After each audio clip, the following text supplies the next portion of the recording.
आगामी स्थानिक स्वराज्य संस्थांच्या निवडणुकीच्या अनुषंगानं नाशिक काँग्रेसकडून मोर्चे बांधणी करायला सुरुवात झाली। नगर परिषद नगरपंचायतीच्या निवडणुकीसाठी काँग्रेसकडून स्वबळाचा नारा दिला जातोय, तर शक्य तिथे समविचारी पक्षांसोबत निवडणुका लढवल्या जातील अशी भूमिका नाशिक काँग्रेसकडून घेतली जाणार आहे। दरम्यान नाशिक काँग्रेसकडून निवडणूक आयोगाविरोधात स्वाक्षरी मोहीम राबवण्यात आली। काँग्रेसच्या स्वाक्षरी मोहिमेचा आढावा घेतलेला आहे शुभम बोडकेनं।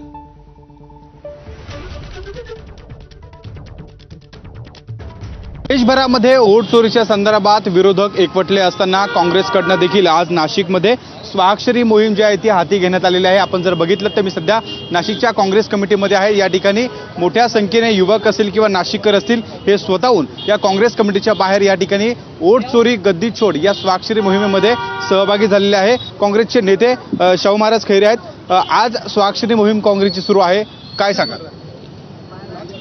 संपूर्ण महाराष्ट्रभर आणि देशभर हे जे काही याद्यांमध्ये यांनी जो घोळ घातला आहे सत्ताधारी पक्षाने, तर त्याच्या विरोधामध्ये आज काँग्रेस पक्षाने इथं नाशिक शहर काँग्रेसच्या वतीनं स्वाक्षरी मोहीम सुरू केलेली आहे। तर निवडणुका सुरू झालेल्या आहेत। आज आपली काँग्रेस कमिटीमध्ये बैठक देखील आहेत।